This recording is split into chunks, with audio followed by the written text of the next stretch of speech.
Disassemble the 1911, we're going to have to remove the slide stop. Slide stop on the right side of the gun is on this side of the gun. I'm going to open up the slide part way, push out the slide stop, maintain control of the gun, remove slide stop.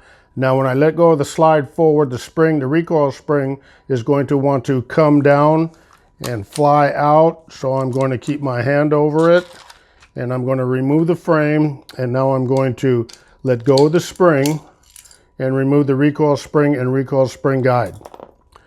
Put the frame to the side, put the recoil spring guide and spring to the side, and we're going to disassemble the slide. The reason I took out the slide stop first is this gun is equipped with a collet bushing, and it makes it very difficult to rotate the barrel bushing unless the barrel is forward slightly. I can rotate the barrel bushing over to the right, remove the recoil spring cap, rotate the barrel bushing to the left, pull the barrel and barrel link and link pin, and this is a collet bushing. Collet bushings are not recommended for duty guns because they will break. So put the collet bushing over to the side. The collet bushing fits very tightly over the barrel, but when it comes down on the barrel, it's real easy to spin. When it's up on the barrel where it goes, I need a bushing wrench in order to turn it. Hence the methodology to disassemble like I did. The slide. This is a Series 80 slide. I'm going to need 2 punches. One little punch, one big punch. You're going to locate to the rear. You're going to push up the firing pin safety, and you're going to push forward on the firing pin with the other pin. Push forward with the firing pin, release the safety that holds the firing pin in the forward position. Rake your firing pin stop down. Put your hand behind the gun, push the safety up, allow the firing pin return spring to come out. To remove the safety from the gun, I'm going to nudge the extractor back a little bit. Safety will pop down, safety and its spring. Go ahead and nudge the rest of the ejector out of the gun, and you have completely disassembled the slide on a 1911 Series 80 gun. Extractor, firing pin spring, firing pin, safety, safety spring, firing pin stop, recoil spring cap, slide stop, recoil spring guide, recoil spring. You notice the recoil spring has an open and a closed end. This is the closed end, this is the open end. If we have a spring in such configuration, this will always go to the back of the gun, and the open end will go to the forward part of the gun. If you have a spring that has 2 closed ends, it makes no difference. And if you have a spring with 2 open ends, it makes no difference. If you have a spring that's directional like this, this is the closed end, this is the open end. The open end will always go towards the muzzle of the gun. Okay, put those parts aside, and we'll do the frame.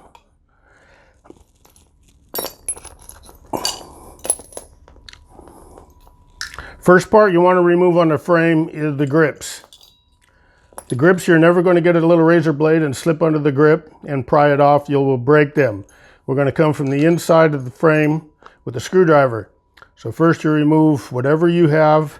You got Torx screws, you got Allen headed screws. This one happens to be a slotted screwdriver. So we're going to remove one screw. Then we're going to remove the bottom screw.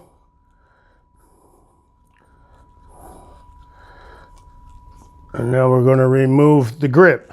So like I said, I'm coming into the grip, into the mag well, and pry the grip up that way. Never get a knife blade or anything and try to chip it up. You will break your grip. Put that to the side and remove the grip panel on the other side of the gun.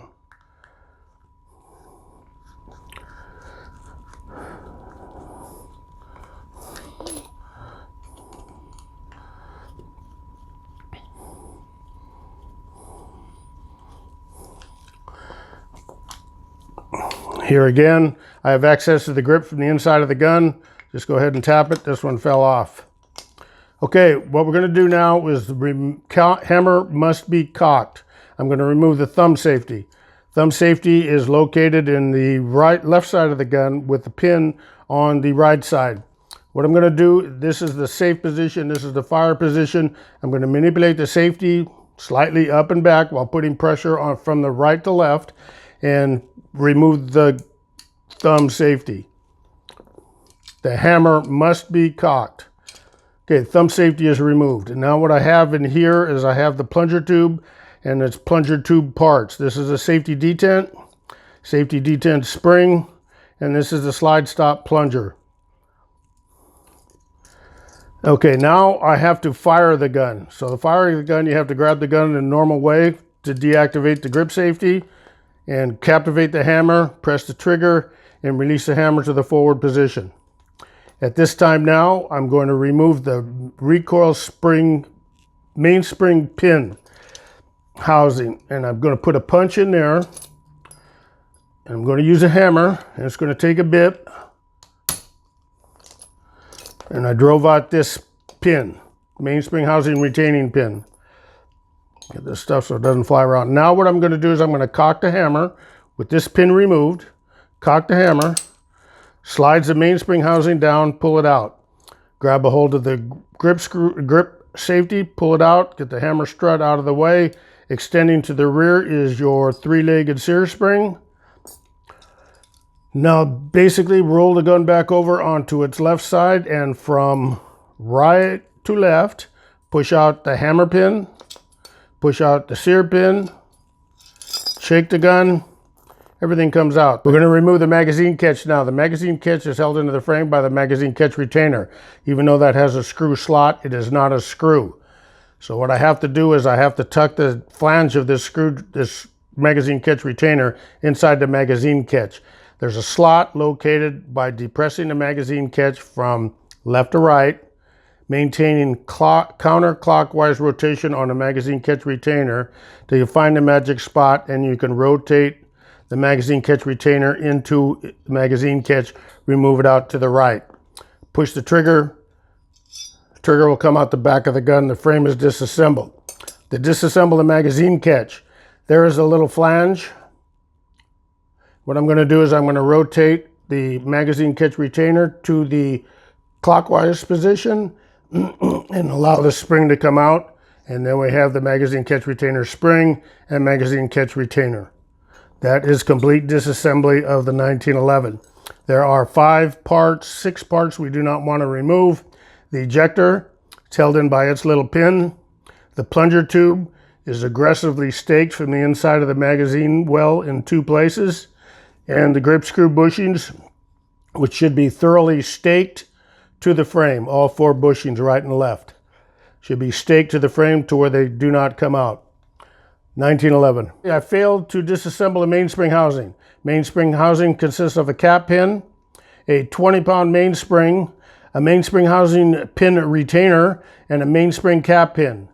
So what I'm going to do to disassemble this, I'm going to have the third hand come in from the magic, and it's going to push from back to front the mainspring housing cap pin retaining pin. But I have to compress the 20-pound spring, so you will see this. So I got it compressed, push the pin out, allow the 20-pound spring to rapidly decompress. Grab a hold of the mainspring. This is a mainspring cap pin, the mainspring housing pin retainer, and then the mainspring housing.